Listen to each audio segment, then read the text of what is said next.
નમસ્કાર પેન્શનર મિત્રો. ગુજરાત રાજ્ય સરકારની સેવામાંથી સેવાનિવૃત્ત થયેલ પેન્શનરોના પ્રશ્નો અને તેના પ્રત્યુત્તર આ શ્રેણી હેઠળ આપણે યુટ્યુબના માધ્યમથી સમયાંતરે મળતા જ રહીએ છીએ મિત્રો.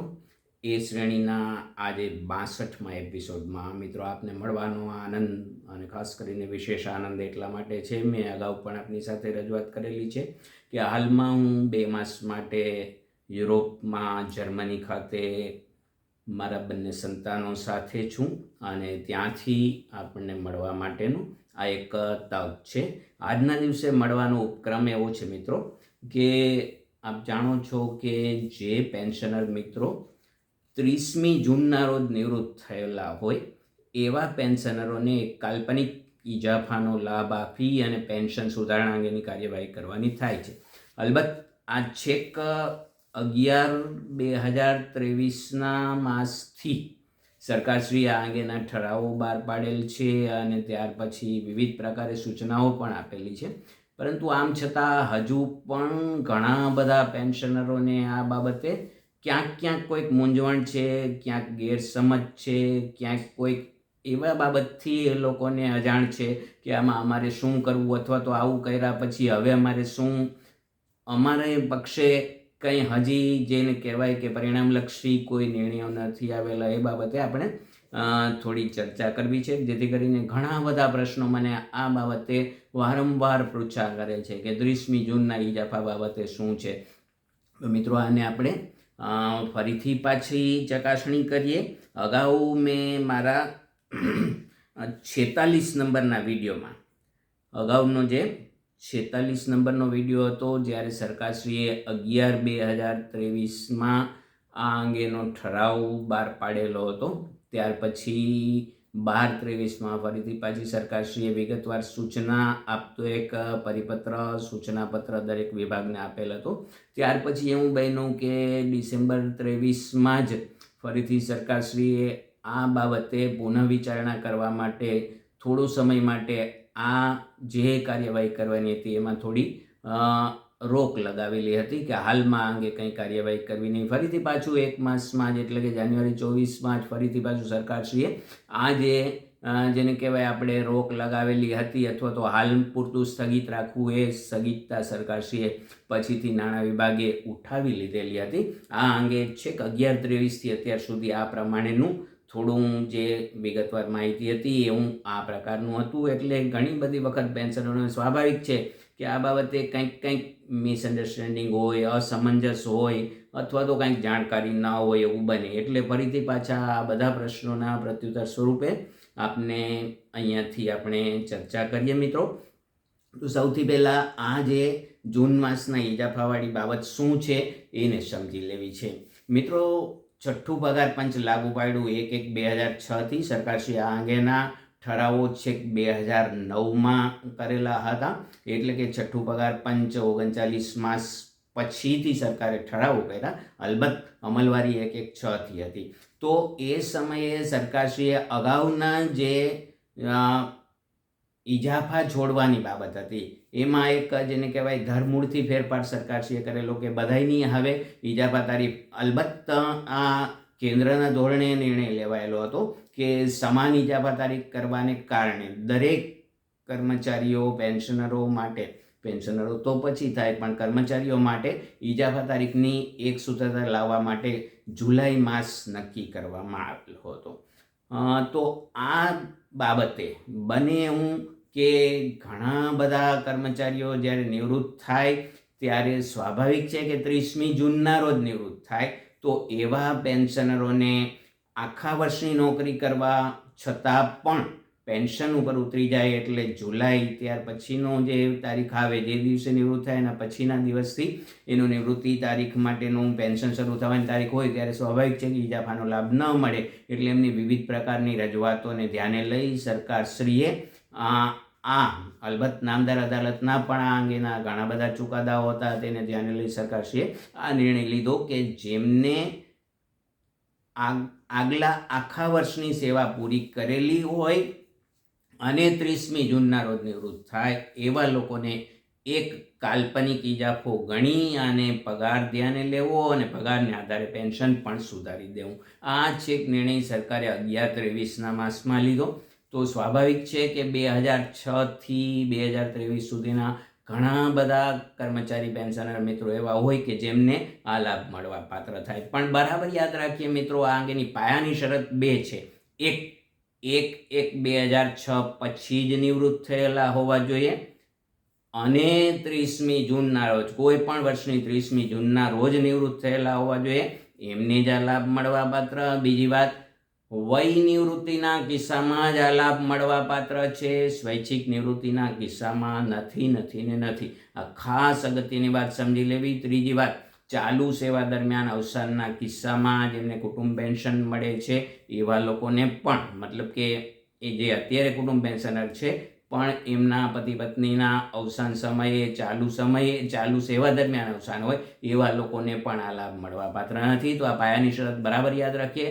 2006 પછી નિવૃત્તિ, કોઈ પણ વર્ષની નિવૃત્તિ પરંતુ જૂન માસમાં નિવૃત્ત થયેલા હોય એવા પેન્શનરોને સરકારશ્રીએ કાલ્પનિક ઇજાફાનો લાભ આપેલ. સરકારશ્રીએ આ અંગે વિશેષ જોગવાઈ એ પણ કરી. સ્વાભાવિક છે કે 2006થી 2023 સુધીમાં ઘણા બધા કર્મચારી મિત્રો નિવૃત્ત થયેલા હોય, જે જૂન માસમાં નિવૃત્ત થયેલા હોય.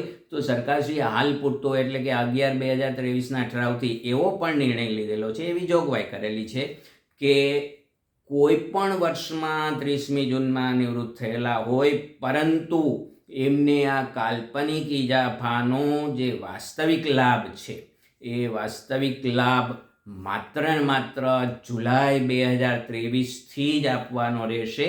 એટલે કે અગાઉના કોઈ પણ વર્ષમાં 30મી જૂનમાં નિવૃત્ત થયેલા હશે એમનું જે તે સમયનો ઇજાફાની રકમ ધ્યાને લઈ પેન્શન સુધારણા કરવાની થાય છે, પરંતુ એનો જે લાભ છે એ માત્ર જુલાઈ 2023ના માસથી આપવાનો થાય છે. એટલે અગાઉનો બધો સમયગાળો છે એ નોશનલ ગણવાનો છે. આવી સ્પષ્ટ જોગવાઈ સરકારશ્રીએ કરેલી છે. એટલે ઘણા બધા કર્મચારી પેન્શનર મિત્રોને એ બાબતે પણ મૂંઝવણ છે કે હકીકતે અમારી નિવૃત્તિ તારીખ નક્કી જૂન માસ, પરંતુ વર્ષ આગળના ગમે તે હોય, પરંતુ એમને જે પેન્શન સુધારણા કર્યા પછી જે તફાવતની રકમ ચૂકવવાની છે માત્ર 7/23ના માસથી આપવાની છે. આ એક બીજી પાયાની જોગવાઈ પણ બરાબર યાદ રાખીએ મિત્રો. હવે કર્મચારી પેન્શનરે કાર્યવાહી કરવાની બાબતમાં પણ સરકારશ્રીએ એમના ડિસેમ્બર 2023ના પરિપત્રથી દરેક વિભાગને સૂચના આપેલી હતી. એ મુજબ આપણે શું કરવાનું સમજી લેવું છે. પેન્શનર મિત્રો ઘણા બધા હજી મને આજની તારીખે પણ એવી પૃચ્છા કરે છે કે ભાઈ અમારે 30મી જૂનના ઇજાફામાં અમે જૂન માસમાં નિવૃત્ત થયેલા છીએ તો અમારે શું કરવું. તમારે માત્ર સાદા કાગળમાં તમારી નિવૃત્તિ સમયની કચેરીને અરજી કરવાની છે. સિવાય કે તમારી નિવૃત્તિ સમયની કચેરી દ્વારા તમને કોઈ નિયત માહિતી દર્શાવતું ફોર્મ આપેલું હોય. સરકારશ્રીએ કોઈ જોગવાઈ ફોર્મ માટે, અરજી માટે કરેલી નથી, પણ તરત તમારું ડિપાર્ટમેન્ટ જો માંગે તો એમાં વિગતો આપવાની છે. એ સિવાય તમારે કાંઈ કરવાનું નથી. ડિપાર્ટમેન્ટે શું કરવાનું, નિવૃત્તિ સમયની કચેરી જો પોતે પેન્શન મંજૂર કરતા હોય તો એનો રિવાઇઝ પેન્શન તૈયાર કરી અને ડીપીપી અથવા લોકલ ફંડ, આ સમયે જે 2014 પહેલાં લોકલ ફંડ પણ આ કામગીરી પેન્શન અધિકૃતિ કરતી જે કચેરી હોય ત્યાં મોકલવાનું ડિપાર્ટમેન્ટે. તમારે તો માત્ર અરજી કરવાની. જે તે વખતે વાત થયેલી હતી, ફરીથી દોહરાવું, તમારે માત્ર અરજી કરવાની છે. નિયત નમૂનો જો તમને કચેરી ખાતાએ આપેલો હોય તો ઠીક છે, નહીં તો આગળમાં અરજી કરવાની છે. એને આધારે ડિપાર્ટમેન્ટે સુધારેલા પેન્શન કેસ તૈયાર કરી અને ડીપીપી કચેરી અથવા લોકલ ફંડ કચેરીને મોકલવાના. તો અહીંયા બરાબર સમજી લેવું છે કે પેન્શનરે કોઈ પ્રકારના કોઈ પેન્શનના ફોર્મ ભરીને આપવાના નથી. સ્વાભાવિક છે, કારણ કે તમે નિવૃત્ત થયા ત્યારે પણ તમારે તો જે કાંઈ માહિતી આપવાની હતી એ આપેલી હતી. તો ડિપાર્ટમેન્ટ પેન્શન સુધારણાના આખા ફોર્મ તૈયાર કરી અને ડીપીપી કચેરી અથવા લોકલ ફંડ કચેરીને મોકલશે. તમારો કેસ ક્યાં પહોંચ્યો છે, હજી તમને આ લાભ મળેલ નથી, એવી ઘણી બધી પૃચ્છા મને કરવામાં આવે તો બરાબર મિત્રો યાદ રાખો કે તમે જ્યાં અરજી કરેલી છે ત્યાં જ તમારે પૂછવાનું. અરજી ક્યાં કરેલી હશે? તમારી નિવૃત્તિ સમયની કચેરીને જ કરેલી હશે તો ત્યાં તમારે પૃચ્છા કરવાની છે, નહીં કે તિજોરી કચેરી, નહીં કે ડીપીપી કચેરી. ઘણા પેન્શનર મિત્રો ડીપીપી કચેરીને એવી અરજી કરે છે કે અમને આ 30 જૂનનો લાભ મળવા પાત્ર. ઘણા લોકો તિજોરી કચેરીને અરજી કરે છે. એ લોકોએ કાંઈ જ્યાં સુધી તમારું નિવૃત્તિ સમયની કચેરી આગળ ડિવાઇસ પેન્શન કેસ નહીં મોકલે ત્યાં સુધી આ બંને કચેરી, ડીપીપી કચેરી અથવા તો તિજોરી કચેરી કાંઈ નહીં કરે. એટલે મહેરબાની કરીને તમારે તપાસ કરવાની થાય. તમે અરજી કરી દીધા પછી તમારું કેસ શું, ક્યાં પહોંચ્યો અને હવે તમારે શું કરવાનું એ બાબતે તમે જ્યાં અરજી કરેલી છે, તમારી નિવૃત્તિ સમયની કચેરી છે, ત્યાં જ પૃચ્છા કરવી. ઘણી બધી જગ્યાએ મને પેન્શનરો દ્વારા એવી માહિતી મળે છે કે એમને નિવૃત્તિ સમયની કચેરી એમને એવી રીતે જવાબ આપે છે કે ભાઈ આ બાબતે અમને કાંઈ ખબર નથી, જે જાણકાર કર્મચારીઓ હવે છે નહીં, બદલાઈ ગયેલા છે. તો તમારે કાંઈ કરવાનું નથી, સિવાય કે એ લોકોને મદદરૂપ થવા માટે તમારા કોઈ જૂના કર્મચારીઓ જાણીતા હોય ને પેન્શન કેસ બનાવતા હોય. માત્ર રિવાઇઝ પેન્શન કેસની કોઈ વિશેષ અઘરી કામગીરી છે જ નહીં. એનું નિયત ફોર્મ છે, એમાં તૈયાર કરીને સેવાપોથી સાથે ડીપીપી કચેરીને આ દરખાસ્ત મોકલવાની છે.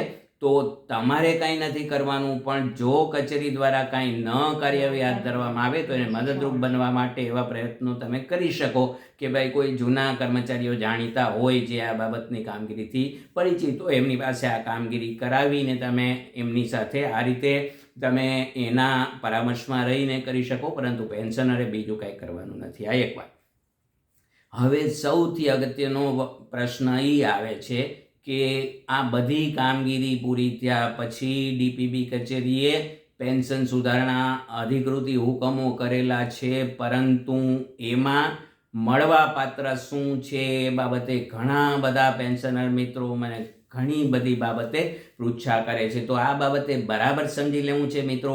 હાલમાં સરકારશ્રીની જે સૂચનાઓ છે, જે સરકારશ્રીની જોગવાઈઓ છે એ મુજબ બરાબર યાદ રાખવું છે કે પેન્શનનો તફાવત જુલાઈ 23 પછીથી જ્યાં તમને જે મહિના સુધીની આ રકમ મળે ત્યાં સુધીનો પેન્શનનો તફાવત મળવા પાત્ર છે. એમાં કોઈ પગાર સુધારણાને કારણે એક ઇજાફો ઉમેરવા પછીથી જે કાંઈ પગાર હોય એને આધારે પેન્શન સુધારવાની સાથે સાથે એમાં કોઈ કોમ્યુટેશનની રકમનો સુધારણા અંગેનો તફાવત મળવા પાત્ર નથી. એ જ રીતે ડીસીઆરડી, ડેથ કમ રિટાયરમેન્ટ ગ્રેચ્યુઇટી, જેને આપણે ગ્રેચ્યુઇટીના નામથી ઓળખીએ છીએ, એનો પણ કોઈ તફાવત મળવા પાત્ર નથી. સરકારશ્રીએ આ અંગે માત્ર એટલી જોગવાઈ કરેલી છે કે પેન્શન સુધારવાનું છે, કોમ્યુટેશન અને ગ્રેચ્યુઇટી સુધારવાની નથી રહેતી. એટલે માત્ર પેન્શનનો તફાવત, અને એ પણ જુલાઈ 2023ના માસથી જ જ્યાં સુધીની રકમ મળે ત્યાં સુધીનો તફાવત એક સાથે, અને પછીના માસથી તમારું સુધારેલું પેન્શન મળવા પાત્ર થશે. એટલે મહેરબાની કરીને એવું ધ્યાનમાં રાખજો કે તમારું માત્ર પેન્શન સુધરે છે, કોમ્યુટેશનની રકમમાં સુધારો. સ્વાભાવિક છે કે પગાર સુધરે એટલે પેન્શન સુધરે, એટલે પેન્શન સુધરે એટલે કોમ્યુટેશનની રકમ પણ એના 40% મુજબ નક્કી થાય. પરંતુ આ નોશનલ ઇજાફાના કિસ્સામાં કોમ્યુટેશનની રકમનું કોઈ સુધારવા પાત્ર થતું નથી. ગ્રેચ્યુઇટીની રકમનું પણ એ જ રીતે છે, ગ્રેચ્યુઇટી પણ સુધારવા પાત્ર થતી નથી. માત્ર ને માત્ર પેન્શન સુધારણા, ને એ પણ જુલાઈ 23ના માસથી જ. બીજી વાત, નિવૃત્તિ સમયે મળવાપાત્ર રજાનું રોકડમાં રૂપાંતર, 300 દિવસની રજાનું રોકડમાં રૂપાંતર. સ્વાભાવિક છે કે તમારા મગજમાં એવું હોય કે ભાઈ પેન્શન જે છેલ્લો પગાર સુધરો એટલે પેન્શન સુધરું, તો છેલ્લો પગારને આધારે અમારું નિવૃત્તિ સમયના 300 દિવસની રજાના રોકડમાં રૂપાંતરનો પણ તફાવત મળવો જોઈએ. પણ એ પણ સરકારશ્રીએ હાલ પૂરતું સ્વીકારેલ નથી. બરાબર સમજી લેજો. માત્ર ને માત્ર પેન્શન સુધારણા અંગેની જ કામગીરી છે. એમાં કોમ્યુટેશન, ગ્રેચ્યુઇટી, રજાના રોકડમાં રૂપાંતરના કોઈ પણ તફાવત ચૂકવવાના હાલ પૂરતી સરકારશ્રીની જોગવાઈ અનુસાર નથી. આ સ્પષ્ટ વાત. બીજી વાત, મોંઘવારી આધારિત ગ્રેચ્યુઇટીનો તફાવત. ઘણા બધા લોકો, સ્વાભાવિક છે કે જે તે વર્ષમાં તમે નિવૃત્ત થયા હશો ત્યારે સ્વાભાવિક છે કે જૂન માસમાં નિવૃત્ત થયા હો તો જે તે વખતે તમારી ગ્રેચ્યુટી જે નિવૃત્તિ સમયનો જે ગ્રેચ્યુટીનો મોંઘવારીનો દર હતો એ મુજબ ગ્રેચ્યુટીની ચૂકવણી કરેલી હશે, પરંતુ હવે તમે ત્યાર પછીના જુલાઈ માસનું તમારો પગાર નક્કી થયો એટલે સ્વાભાવિક છે કે આ જુલાઈ માસમાં પગાર નક્કી થાય તો જુલાઈ માસમાં આપણે જાણીએ છીએ કે દર વર્ષે સરકારશ્રી દ્વારા 2 વખત મોંઘવારી ભથ્થામાં વધારો કરવામાં આવે છે, જાન્યુઆરી અને જુલાઈ. તો ઘણા બધા લોકો એવો પ્રશ્ન પૂછે છે કે જુલાઈ માસનું અમારું ઇજાફો ચોયડો તો ઇજાફાને આધારે પગાર નવો નક્કી થયો, તો પગાર નક્કી થયો એને આધારે અમારી ગ્રેચ્યુટી નક્કી થઈ છે, તો એમાં પણ આ મોંઘવારી આધારિત ગ્રેચ્યુટીનો તફાવત તો એ પણ મળવા પાત્ર નથી. બરાબર સમજી લે. આટલી વસ્તુ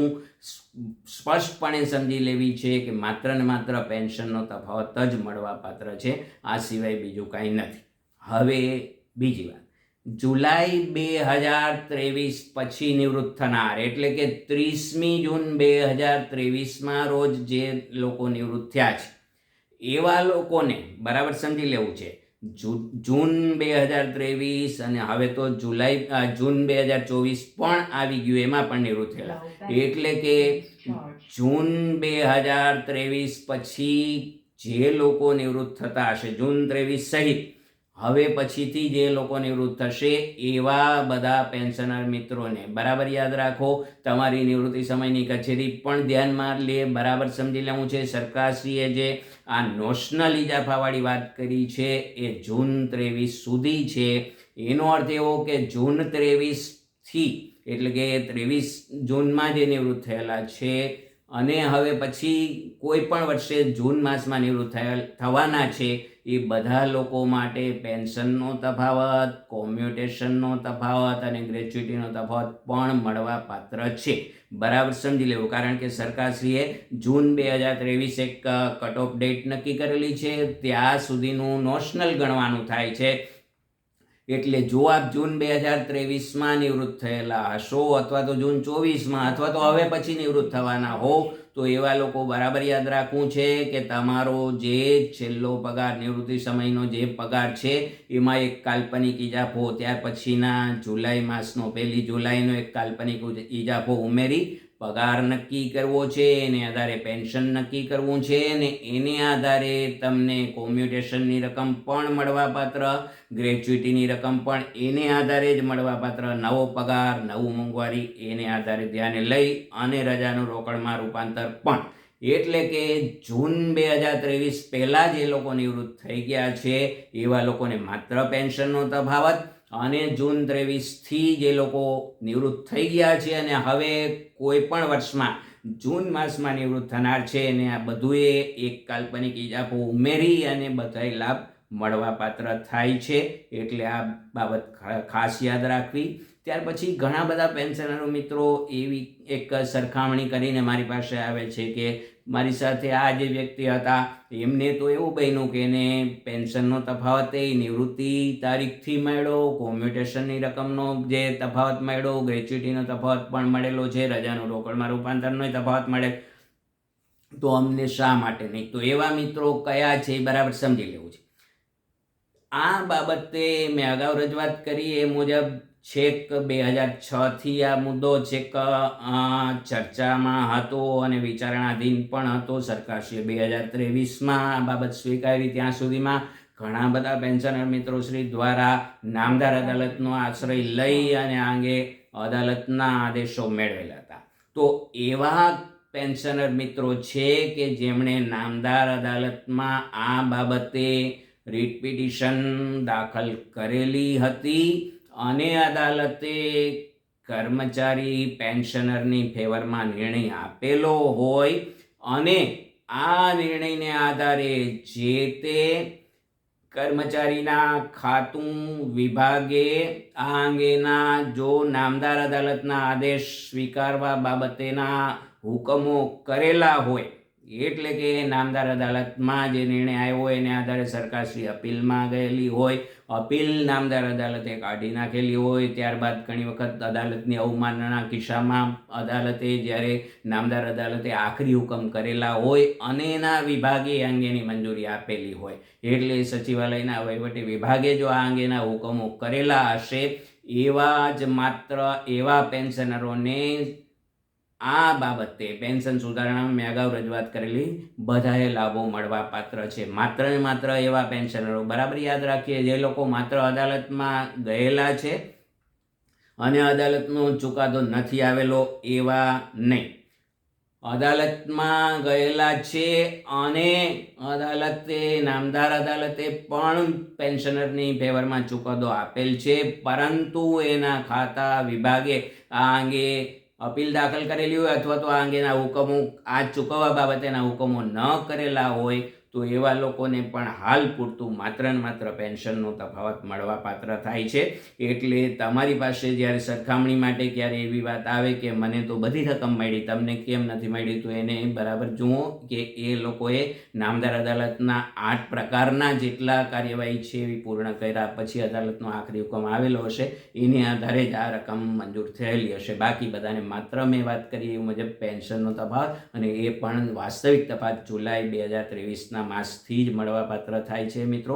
તો આટલી ચર્ચા 30 જૂનના ઇજાફા બાબતે ઘણા બધા પ્રશ્નો મને પૂછે છે. એ લોકોને વિગતવાર માહિતી, અલબત્ત થોડી લાંબી માહિતી હોઈ શકે એવું બને, પરંતુ આ આખી અત્યારની જેને કહેવાય બ્લેક એન્ડ વ્હાઇટ પિક્ચર, જેનું આ હાલની પોઝિશનમાં સરકારશ્રીની આ પ્રકારની જોગવાઈઓ અને નીતિ રહેલી છે. ભવિષ્યમાં આગળ જે કાંઈ નિર્ણય સરકારશ્રી કક્ષાએ લેવાય એ અલગ વાત છે, પણ હાલ પૂરતું આવું છે મિત્રો. તો આ બરાબર ખ્યાલ રાખજો અને આ વ્યવસ્થિત શાંતિથી આપને પૂરેપૂરી સમજૂતી મળે એવી રીતે સરળતાપૂર્ણ રજૂઆત કરેલી છે. આ બાબતે કાંઈ પણ જો તમને હજી પણ પ્રશ્ન હોય તો મારા વોટ્સએપ નંબર 98 244 88 66 7 ઉપર આપ સંપર્ક સાધી શકો છો.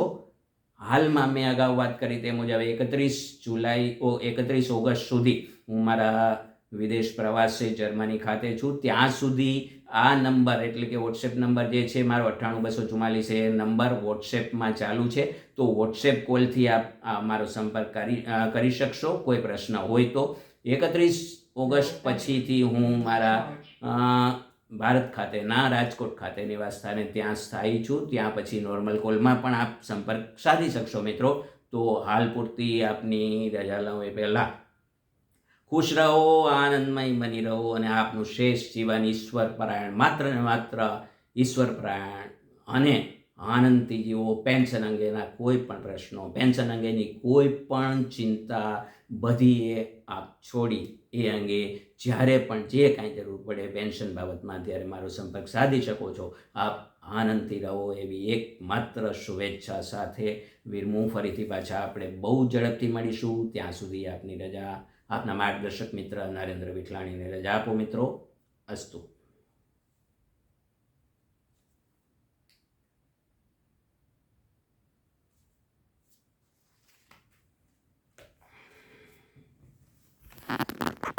Low battery, please charge.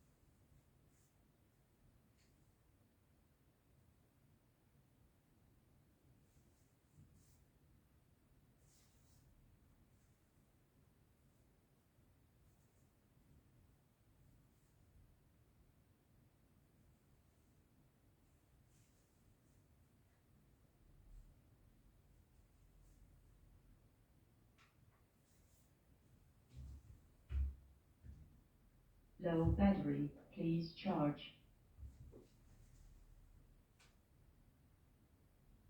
Power off.